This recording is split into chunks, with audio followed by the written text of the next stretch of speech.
Welcome to the Microsoft Cloud Option webinar series. My name is Vivek Bhatnagar. I am a CTO and founder for UnifyCloud. Okay, let's talk about first landing zone and how do you build like the first landing zone.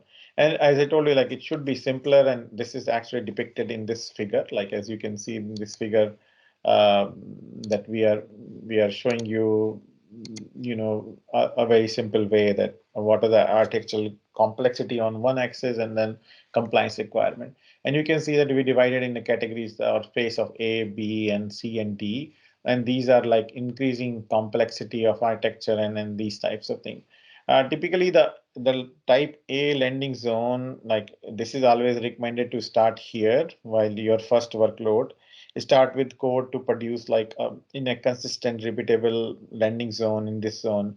And if you are comfortable with refactoring, that is like refining your code as you learn in this journey, or a lightweight code like Cloud Adoption Framework, migrate landing zone. So Cloud Adoption Framework give you some sort of a complete, very simple landing zone, which they call CAF blueprint, and it is available on the GitHub. You can download it.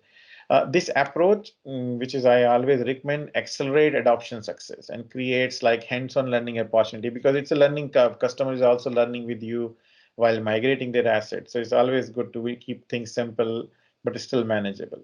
But however, this type of initial landing zone is not designed for sensitive data. So never agree for any complex load, sensitive data, or mission critical workload without additional like refactoring or enhancement.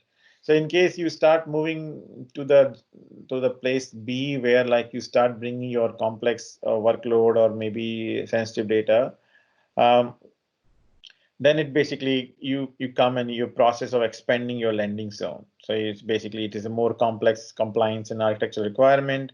You have to expand your landing zone, provides a design. You have to provide like a lot of design guides and links and best practices. How do you expand these landing zone into different part of compute, storage, and other aspect of things? As we move to a more complex thing where you have gone for some sort of a very standardized way of compliance and architectural complexity like ISO standards or GDPR and other types of thing.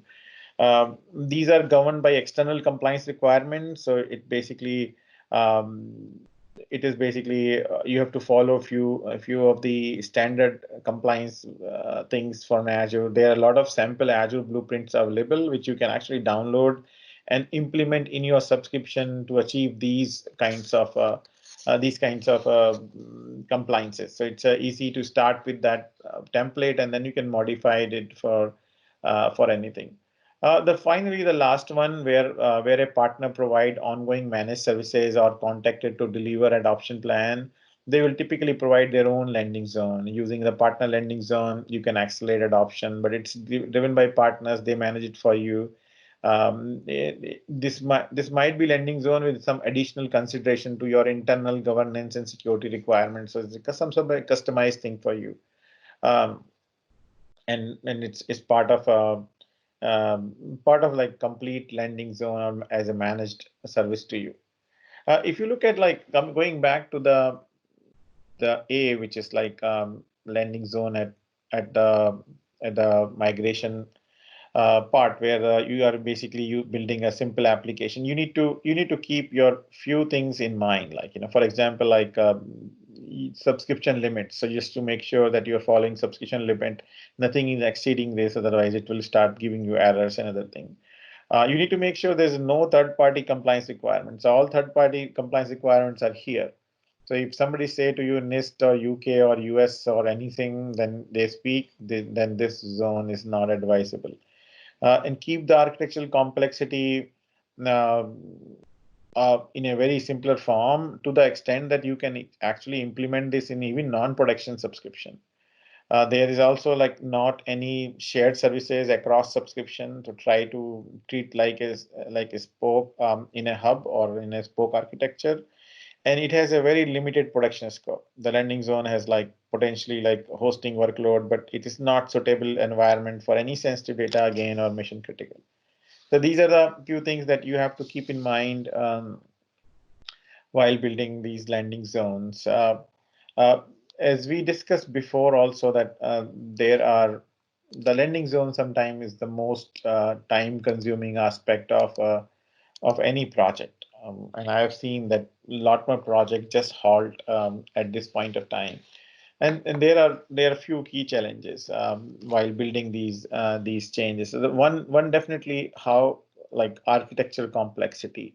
And here the main problem is even if you understand everything in Azure, customer a lot more time lacks, you know, the required level of understanding on Azure. And then there is a mismatch of between their on-premise infrastructure to cloud design, and they have always a desire to match their on-premise, which is not fit into the architecture of the cloud. And this will just generate a lot of struggle and inefficiencies and other things. So just keep in mind that you can make the architecture simpler and drive from there. Then operational compatibility issues, because the customer is always thinking about on-premise and how they're running their operation on-premise. They try to bring the same models and skills and experience and maybe a lot more time the same vendor to manage the cloud. And the vendor may be completely not aware of the way he or they have to manage cloud. So it's again, just keep in mind that you solve that problem early on. And finally, lack of trust and desire for control. And this is again related to a lot more cultural aspect of cloud migration.